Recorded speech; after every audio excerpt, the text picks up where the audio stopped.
Saya baru setelah liburan, orang tua saya cerita. Nah, Kiai Mustadi itu hafal Quran itu. Loh, kok Pak Mudi? Loh, kata abah saya, jangankan kamu, ini cerita awalnya. Dulu Kiai Mustadi sudah hafal Al-Quran, kedua orang tuanya itu tidak tahu bahwa anaknya sudah hafal Al-Quran. Hebat banget. Nggak kayak zaman sekarang. Baru mulai hafal Al-Quran bikin status OTW, Pondok Pesantren Tahfidzul Quran, Nur Sama, bukan Nur Sirat, Nur Sama. Nah, ini kan pondok sih. Kalau santri sini sih kelas kayak kiainya kira-kira. Bapak-bapak, ibu-ibu ikan di rahmat ya. Lanjut ya. Terus hafal Al-Quran itu bukan tujuan akhir, tetapi hafal Al-Quran itu untuk modal awal. Kenapa demikian? Menghafal Al-Quran itu tidak wajib. Yang wajib itu adalah belajar fikih, belajar usul fikih, belajar ulumul Quran dan seterusnya. Orang belajar syarat rukunnya sholat itu wajib. Orang mengerti fikih haid, istihadah, nifas itu wajib. Orang belajar syarat rukunnya puasa Ramadan itu wajib. Adapun menghafalkan Al-Quran itu tidak wajib. Jadi kurang tepat ada orang fokus menghafalkan Quran saja, tetapi tidak mau ngaji Fathul Qarib, tidak mau ngaji Fathul Mu'in, tidak mau ngaji Fathul Wahab. Fathul Wahab itu kitab kelas tinggi. Saya kalau malam di sana di Balai Kambang, santri putri yang senior yang pada ngapalin Quran itu juga kuliah Mahat Ali, yang pada ngapalin Quran, pengurus pondok. Kalau malam itu pada ngaji sama saya Fathul Wahab di rumah saya. Itu kelas tinggi. Santri putra kalau dengar ada santri putri ngaji kitab Fathul Wahab merinding. Pokoknya kalau santri putri itu sudah ngaji Fathul Wahab cocok jadi ibu nyai lah. Tapi bukan ibu nyai kedua, bukan. Terus jadikanlah hafal Al-Quran itu sebagai modal pertama untuk mempelajari ilmu fiqih, untuk mempelajari usul fiqih, untuk mempelajari ulumul Quran, untuk mempelajari ilmu hadis. Amin Allahumma amin. Yes. Kulo ajeng damel kuis ke Syafi'i Nabi. Yang bisa jawab dapat hadiah 250.000. Setuju? Nanti hadiahnya saya kuisnya khusus santri. Nanti dulu kalau santri sudah tidak bisa, saya lempar kuisnya ke ibu-ibu. Kalau santri yang bisa jawab, santri wisudawan wisudawati ini, nanti jawabannya benar dapat hadiah dari orang tuanya. Saya dompetnya jauh, mobilnya aja masih di jalan, belum sampai sini tuh dompetnya di mobil. Panitia tidak menyediakan hadiah masalahnya. Tapi ada tapinya, kalau jawabannya salah didenda, itu ada kotak amal di masjid. Kalau benar dapat 250.000, kalau jawabannya salah didenda isi kotak amal 500.000. Gini oke? Pertanyaannya begini. Orang satu Kudus, bahkan orang se-Indonesia itu pasti kenal namanya Mbak Arwani Kudus. Iya apa tidak? Orang se-Indonesia itu punya kebanggaan yang bernama Mbak Arwani Kudus. Mbak Arwani adalah muridnya Kiai Munawir Krapyak. Pertanyaan saya, siapa santri yang satu angkatan teman akrabnya Mbah Kiai Munawir Krapyak saat mempelajari Quran, menghafalkan Al-Quran? Kalau yang bisa jawab Ustadz sini, hadiahnya 750.000, tapi minta sama Kiai Sapi. Sudah tak bilang dompet saya jauh di mobil-mobil masih jauh saya. Tadi kan udah dijemput pakai motor lewat tengah sawah karena macet total. Jadi ternyata saya baru tahu bahwa Undaan itu sudah setara Jakarta, ada kemacetan yang sangat panjang. Dulu itu macet itu kan di kota-kota besar. Berarti Undaan ini sudah setara kota besar, macetnya luar biasa. Jadi orang Undaan ini patut berbangga. Saya seperti orang Jakarta, jalanannya macet panjang. Itu tepuk tangan dulu untuk orang Undaan. Jadi orang se-Indonesia ini hanya kenal Mbah Munawir Krapyak. Padahal ada satu kiai yang ilmunya sama. Dalam hal ulumul Quran, bareng mondok di Mekahnya dengan Mbah Munawir Krapyak. Siapakah beliau? Sinten? Kiai Usman Kaliwungu Kendal. Tapi buatan jarang namanya dengar, jarang di nanti ceritanya itu terakhir. Saya mau cerita dulu. Mbah Kiai Munawir Krapyak itu dalam hal Al-Quran punya 2 murid kesayangan. Satu Mbah Arwani Kudus, satunya lagi siapa? Ayo, siapa? Mbah Munawir Krapyak itu punya 2 murid kesayangan. Satunya Mbah Arwani Kudus, makanya Kudus sampai sekarang tempatnya orang hafal Al-Quran. Alhamdulillah. Ada lagi satu lagi muridnya Mbah Kiai Munawir Krapyak yang bernama Mbah Kiai Umar, pesantren Kempek Cirebon, alias Pak D-nya Kiai Haji Profesor Dr. Said Akil Siraj. Kulo niku bukan tidak pernah mondok di Krapyak, tapi saya Quran nyambung kepada Mbah Munawir Krapyak. Mbah Munawir Krapyak punya murid namanya salah satunya Kiai Umar. Tadi Mbah Yai Arwani Kudus dan jenengan sering kenal. Kiai Umar Kempek Cirebon alias Pak D-nya Profesor Dr. Kiai Said Akil Cirebon. Kakak saya ngaji Qurannya itu sama Kiai Umar. Saya ngajinya sama kakak saya. Jadi saya sama kakak saya sama Kiai Umar. Kiai Umar itu sama Mbah Munawir. Zaman samonten itu sing yang dinamakan Mbah Umar Corbol itu gua luar biasa. Nek ngajar santri pegang rotan semeter. Nek nerima kalau setoran Al-Quran itu sambil pegang rotan. Kalau santri makhrajnya salah, langsung jeblok dipukul bakar rotan sampai merah. Tapi zaman situ kan orang tua santri kalau dipukul sama kiainya kan pada seneng gitu, ngalap barokah. Kalau zaman sekarang kalau ada guru jewer muridnya kemudian gurunya dilaporkan ke polisi. Bedanya zaman dulu dengan zaman sekarang. Makanya zaman dulu itu berkah-berkah karena hormat nih.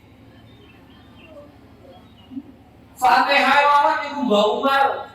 Kalau ngaji Fatihah sama Mbah Umar Kempek Cirebon itu paling cepat itu 3 bulan untuk Fatihahnya saja. Sampai di beliau cara makhrajnya cara makhraj. Jadi Bismillahirrahmanirrahim. Diulang lagi, kurang senyum gitunya. Bis sampai sinnya kurang tipis dan seterusnya. Sama kol-kolahnya Mbak Umar. Huwallahu ahad. Kalau kurang kencang, coba kurang kencang kol-kolahnya. Allahus samad. Harus itu kol-kolahnya harus nyemplung. Mbah Umar itu adalah salah satu murid kesayangannya Mbah Munawir Krapyak. Saya pernah waktu itu ada kiai dari Kudus datang ke saya. Gus, saya mau tanya. Katanya dulu Mbah Arwani Kudus itu punya saudara seperguruan, ada satu angkatan yang sama-sama menjadi murid kesayangannya Mbah Munawir Krapyak. Katanya orangnya adanya di Cirebon. Ya betul. Itu namanya Al-Maghfurlah Mbah Kiai Umar, Pondok Pesantren Kempek Cirebon.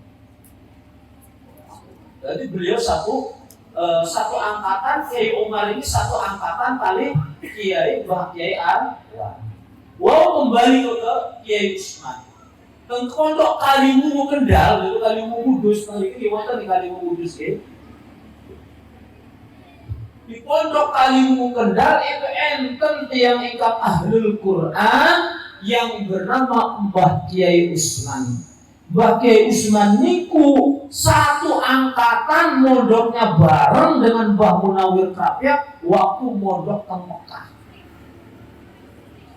Mbah Kiai Usman punya murid namanya Kiai Asrori. Kiai Asrori punya murid, ini yang akan saya ceritakan, namanya Mbah Kiai Mustadi Winong Cirebon. Nah, Kiai Mustadi Winong Cirebon itu lagi-lagi masih satu keluarga tadi dengan Kiai Said Akil Sirot dengan Mbah Umar. Ini yang akan saya ceritakan kepada orang-orang yang menghafal Al-Quran. Loh, Kang, dengarkan baik-baik. Saya itu pernah mondok 1 tahun sebelum Lirboyo, Pondok Pesantren Winong Cirebon. Karena Pondok Pesantren Winong Cirebon itu pelak niru koyo Pondok Lirboyo. Cara sekolahnya, cara ngajari, kitab-kitab pelajaran. Saya itu tidak tahu bahwa kiai saya itu hafal Al-Quran yang bernama Kiai Mustadi tadi. Kiai Mustadi muridnya dari Kiai Asrori, Kiai Asrori muridnya dari Kiai Usman Kaliwungu Kendal, Kiai Usman yang tadi satu angkatan dengan Mbah Munawir Krapyak, gurunya waktu mondok di Mekah. Apa? Kiai Mustadi itu hafal Al-Quran, sekeluarga hafal Al-Quran semua, mondok Lirboyo semua. Yang hebat, banyak orang tidak tahu bahwa Kiai Mustadi Hasbullah Winong itu orang hafal Al-Quran. Saya saja tidak tahu kalau Kiai Mustadi Winong itu hafal Al-Quran. Malah justru setelah saya mondok di Lirboyo, liburan pulang ke rumah ngobrol dengan orang tua saya, karena orang tua saya sangat akrab dengan Kiai Mustadi Winong Al-Quran. Putunya Kiai Mustadi Winong ini ada yang menikah dengan orang Kudus di dekatnya IAIN itu. Siapa yang Nasib Gus Nasib? Nah itu istrinya Cirebon. Kan Gus Nasib itu kan ibunya kan masih keluarga dengan Kiai Balai Kampang. Itu Gus Nasib istrinya itu cucunya Kiai Mustadi dari Cirebon, Winong Cirebon. Saya baru setelah liburan, orang tua saya cerita. Nah, Kiai Mustadi itu hafal Quran itu. Loh, kok Bang? Loh, kata abah saya, jangankan kamu, ini cerita awalnya. Dulu Kiai Mustadi sudah hafal Al-Quran, kedua orang tuanya itu tidak tahu bahwa anaknya sudah hafal Al-Quran. Hebat banget. Gak kayak zaman sekarang, baru mulai hafal Al-Quran bikin status OTW, Pondok Pesantren Tahfidzul Quran, Nur Sama, bukan Nur Sirot, Nur Sama. Nah, ini kan pondok sih. Kalau santri sini sih kelas kayak kiainya kira-kira. Zaman sekarang santri baru mau mulai hafal Quran saja sudah update status Instagram, status WA, minimal Facebook, Twitter, OTW, Pondok Pesantren Tahfidzul Quran. Jadi Kiai Mustadi Hasbullah dulu sudah hafal Al-Quran waktu beliau mondok di Kaliwungu Kendal. Itu kedua orang tuanya tidak. Jadi Kiai Mustadi itu ceritanya suatu saat begini, beliau sudah hafal Al-Quran, matur kepada abahnya, Abah, Kiai Hasbullah, ulo nyuwun izin bah, dalam nyuwun izin apa di Mustadi? Dalam aja ngapal lagi Al-Quran. Izin bah, saya mau menghafalkan Al-Quran. Itu padahal sudah hafal 30 juz Al-Quran waktu Kiai Mustadi mondok di Kaliwungu Kendal. Jawabannya Kiai Hasbullah apa? Yo di Mustadi, dengarkan baik-baik. Abah izini kamu ngapal ke Al-Quran, tapi ingat Mustadi, tempatnya Al-Quran itu adalah di masjid, tempatnya Al-Quran adalah di pondok. Apa maksudnya Bang? Jangan sampai orang hafal Al-Quran itu li akhradid dunya. Ojo sampai ngapal ke Al-Quran krono tujuan dunia. Gak kayak orang zaman sekarang.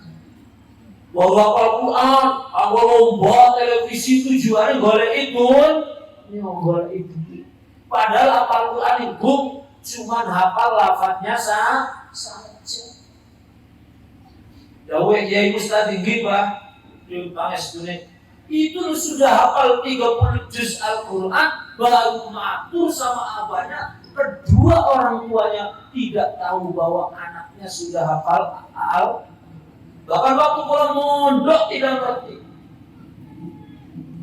Terus Kiai Ustaz Hasbullah ikut yang hafidul Quran, alim alama, ahli usul fikih, spesialis baca kitab luar biasa.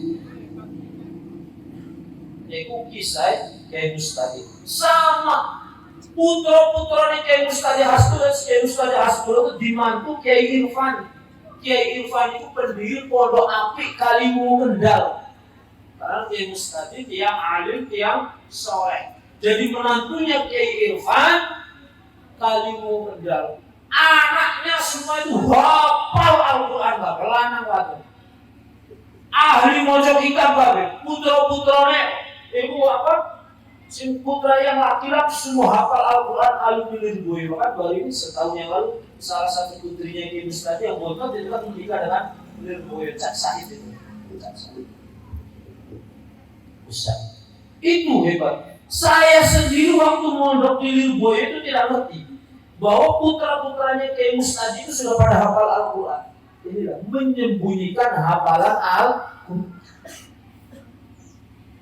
Baru setelah pada pulang dari Lirboyo, putra-putranya Kiai Ustaz pada bikin pondok hafidul Quran, hafidul. Aku tak iya. Terus saya, ini yang sudah hafal Quran semua.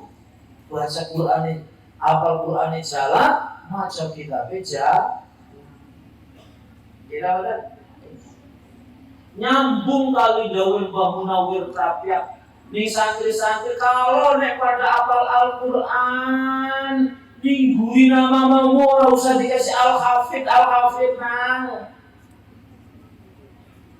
Nuwun sewu, dosen-dosen kula semua hafal Al-Quran, tidak ada yang di belakangnya tulis Al-Hafid.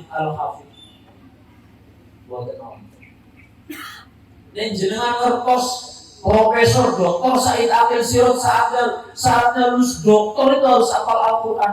Pernah kok beliau di belakangnya tulis Al-Hafid? Buatan wan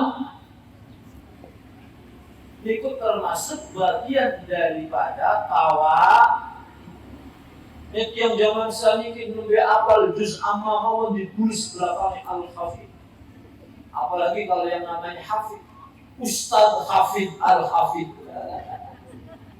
Ada yang kemarin Bapak Asmane Hafidoh, Ustazah Hafidoh Al-Hafidoh, anaknya Pak Hafid. Kelihatan gitu? Itu sampai segitunya seorang Kiai Ustaz Hasbullah, sampai beliau saja tidak rela kalau orang lain sampai akhir hayat, sampai beliau wafat, putra-putranya pun tidak ada yang menulis namanya umpama Kiai Haji Ustaz Hasbullah Al-Hafid. Padahal keluarga itu hafal Quran. Kiai Ustaznya hafal Quran, garwunya hafal Quran, putra-putranya hafal Al-Quran. Sekeluarga itu tidak ada yang di belakangnya dikasih Al-Hafid, Al-Hafidoh, Al-Hafid. Itu ternyata nyambung Mbah Yai Munawir Rapiak ugi Nabi Daud bahwa kepada para santri kalau yang sudah hafal Al-Quran tidak usah dikasih embel-embel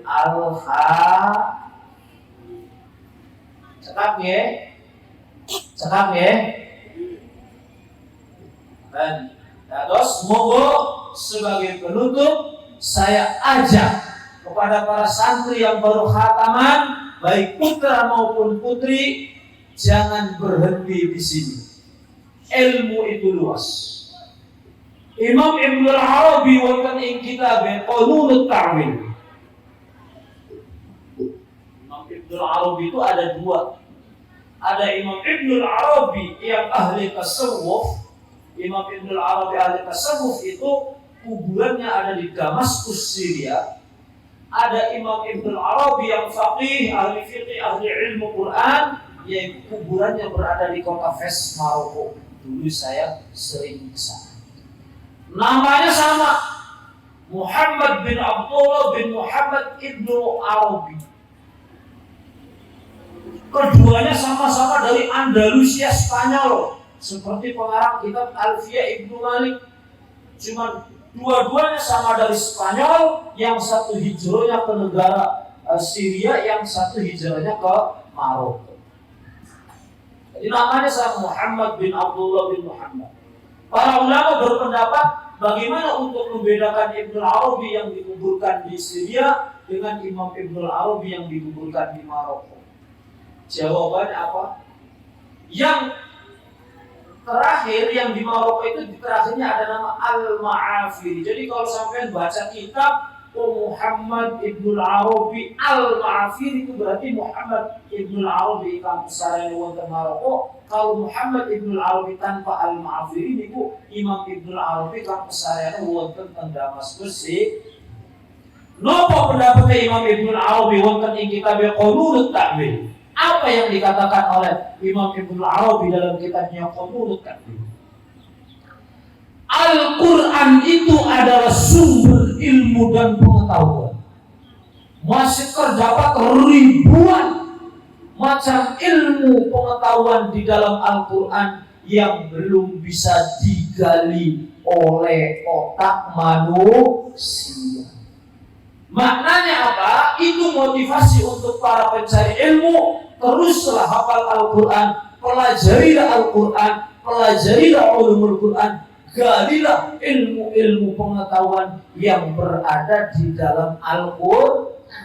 Karena sejatinya semua ilmu pengetahuan itu bersumber dari Al-Quran. Kalau bicara di depan mahasiswa kata apa? Kedokteran dari ayat ini, tapi ini kan dengan orang undangannya nanti lain. Kata jadi maksudnya apa? Karena Al-Quran itu gudang ilmu pengetahuan, maka saya meminta kepada yang baru lulus Al-Quran, jangan berhenti sampai di sini. Teruslah belajar, teruslah pelajari apa yang berada di dalam Al-Quran. Zaman sekarang musim kembali kepada Al-Quran dan Sunnah, kembali kepada Al-Quran dan Sunnah, tapi yang dipelajari terjemahan bahasa Indonesia itu namanya keliru, sama saja seperti orang jebur di selokan kali undaan. Sallallahu alaihi Nabi Muhammad.